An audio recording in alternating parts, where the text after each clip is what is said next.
निखिल राज जी, झांसी से। राधे राधे। राधा वल्लभ श्री हरिवंश महाराज जी, आपके चरणों में कोटि कोटि प्रणाम। महाराज जी, भारत देश में आप ऐसे संत हैं जिनको हर धर्म और वर्ग का व्यक्ति सुनना पसंद करता है। कई लोगों को आपका नाम नहीं पता तो लेकिन वे आपको पीले वस्त्र वाले महाराज जी, किडनी फेल वाले महाराज जी कहकर पहचानते हैं और आपकी तारीफ करते हैं। वो कहते हैं कि वे आपको सुनते हैं। प्रश्न पूछने तो सभी आते हैं और प्रश्नों का सिलसिला कभी खत्म भी नहीं होगा। प्रश्न पूछना तो भक्तों का एक बहाना है। हकीकत में है कि वो आपके साथ बैठने का एक गर्व महसूस करते हैं। मैं भी गर्व महसूस करता हूं। जैसे कोई बालक ये कहता है कि वो मेरे पिता हैं, उनका मैं सुपुत्र हूं, वो मेरे भाई हैं, उनका मैं भाई हूं। ठीक वैसे ही मैं दुनिया को बताता हूं कि महाराज जी मेरे गुरु जी हैं, तब लोग का दृष्टिकोण एक अलग हो जाता है और एक सम्मानजनक दृष्टि से देखते हैं। लोग और अधिक सम्मान देने लगते हैं जब उन्हें पता लगता है कि ये व्यक्ति महाराज जी से जुड़ा हुआ है। मैं बताना चाहता हूं कि मैं आपके नाम का बहुत लाभ उठाता हूं। क्या ये गलत है या सही? नहीं, लाभ भागवतिक उठाना तो सौभाग्य का विषय है। अभी हो कि आप इसे पैसा कमा रहे हो तो बात निषेधात्मक हो, है ना। वो निषेधात्मक नहीं, भागवतिक है ना। तो लाभ सही पूछो तो संतों का जीवन दूसरों के लाभ के लिए ही होता है, स्वयं का कुछ नहीं है।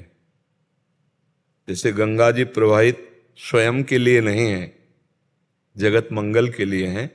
ऐसे मुद मंगल में संत समाजू, जो जग जंगम तीर्थ राजू।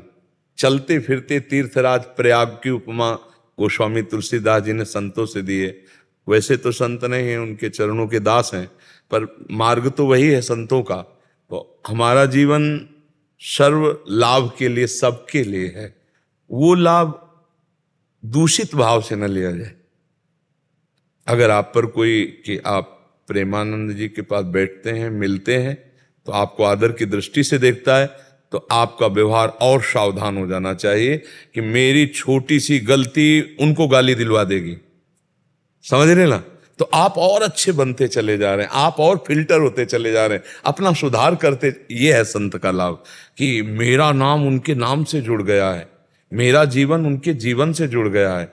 अब मुझे और सावधान रहना। मेरे से अगर कोई गलती हुई तो कहेंगे यही प्रेमानंद का संग करते हो, यही तुम्हें लाभ मिला है, गाली मिलना शुरू हो जाएगी ना। तो ये जो लाभ है ये आपके उत्थान के लिए है, ये आपके मंगल के लिए है। इसको अंदर हर्षित तो होकर के नहीं भोगना है, सावधान होकर के इसे स्वीकार करना है। ये बहुत सावधानी रखनी कि मेरा नाम उनसे जुड़ गया है। कहीं कोई ऐसी त्रुटि, कहीं कोई ऐसी हमारी चेष्टा जो हमारे गुरु को या हमारे संत को गाली पहुंचा दे, ये तुम्हारा इतना भी ज्ञान तुम्हें नहीं हुआ, तुम उनके हो, समझ रहे ना आपके। अब आपको प्रेमानंद जी के हो, इसके बाद कोई गंदे आचरण करते हैं मिले तो आपको खुद मन शर्म में रहे कि मैं नहीं ऐसा कर। ये आपका उत्थान संबंध क्या कर रहा है? उत्थान करवा रहा है। जैसे रज जमीन में है मिट्टी, लेकिन वायु के संबंध से वो आकाश को चूम लेती है। ऐसे हम संबंध से भगवत प्राप्ति कर सकते हैं, हम संबंध से महान हो सकते हैं। भगवान के संबंध से ही तो महानता आती है कि भाई ये भगवान के भक्त हैं, ये भगवान का भजन करते हैं, ये भगवान के जन हैं, तो बोले तो भगवान के समान है, ऐसा हम भाव करने लगते हैं उनमें। तो हमारा ये लाभ लेना बहुत सही है, लेकिन उसका गलत ढंग से लाभ लेना, दुरुपयोग करना, वो ना होने पावे जीवन में। हाँ, तो ये जो लाभ मिल रहा है ये तो स्वाभाविक है, हम इसका दुरुपयोग ना करें। दुरुपयोग करने से, जैसे हम भगवान के नाम का दुरुपयोग, भगवान की महिमा का दुरुपयोग, तो पाखंड हो जाएगा ना, फिर दंड मिल जाएगा, माया दंड दे देगी। अगर हम भगवान के नाम पे, तो ये प्रभाव तो होगा ही। भगवान बड़े हैं, भगवान के भक्त बड़े, उनसे हम जुड़ गए तो हमारी बड़ाई होने लगी, नहीं होने लगी। तो इसलिए हमें चाहिए कि ये तो सौभाग्य ठीक है, ये दुरुपयोग नहीं, लेकिन दुरुपयोग वाला हम बात न करें, तो ये हमें अध्यात्म में बढ़ाता चला जाएगा। मुझे किसी ने कहा था कि आप बुद्धि फेर देते हैं, और अभी कल रात की ही बात है, मैं कहीं चाट खा रहा था तो उन्होंने कहा प्रेमानंद महाराज जी ऐसे महाराज जी हैं जो किसी की बुद्धि फेर दें। और ऐसा बुद्धि नहीं, एक होता है बुद्धि फेर कर रुपया निकाल लेना, एक होता है बुद्धि फेर कर पागल बना देना।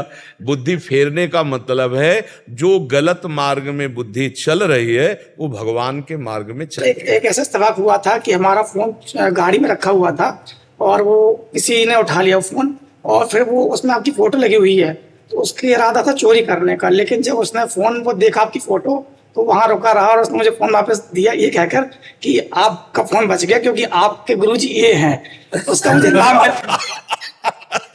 नहीं, वो भगवान का खेल होता है।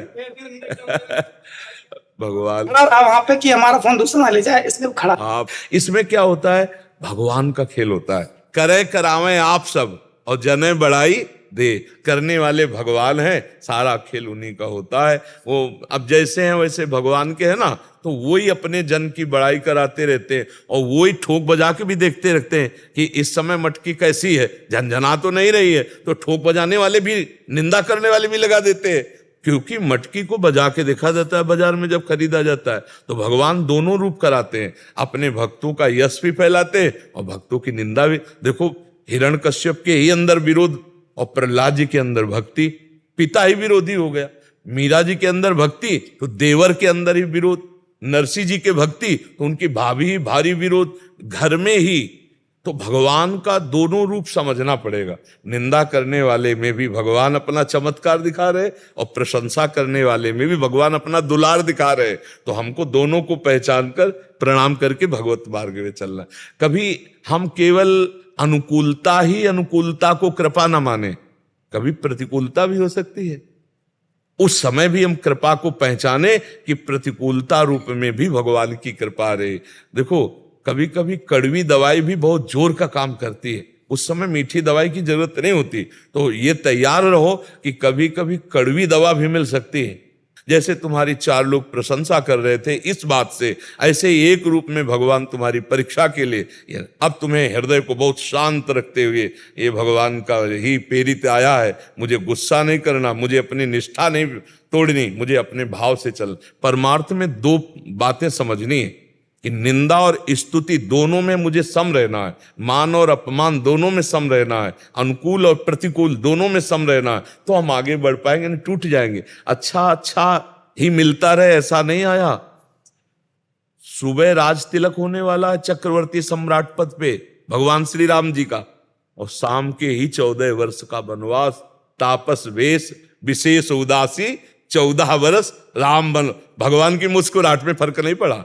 तो हम उन्हीं के दास हैं, हम उन्हीं के सेवक हैं, हमको वैसे ही स्वभाव उन्हीं के बल से धारण करना है कि जय जय तो मुस्कुराहट और निंदा हो रही तो भी मुस्कुराहट। हमको ये देखना है कि हम में कमी तो नहीं, अगर हम में झूठ है, हम में छल है, तो भगवान वहां से बोल रहे मुझे सुधार करना चाहिए, और अगर नहीं है तो मेरी परीक्षा हो रही, मुझे शांत होकर उसका उत्तर देना चाहिए। शांति ही उत्तर है, शांत ही हो जाओ, बस इसी का उत्तर। अगर कोई कभी आपके इष्ट की, आपके गुरु की, आपके प्रिय की निंदा कर रहा हो तो उस समय शांत होकर उसका उत्तर यही, वहां से चल दो।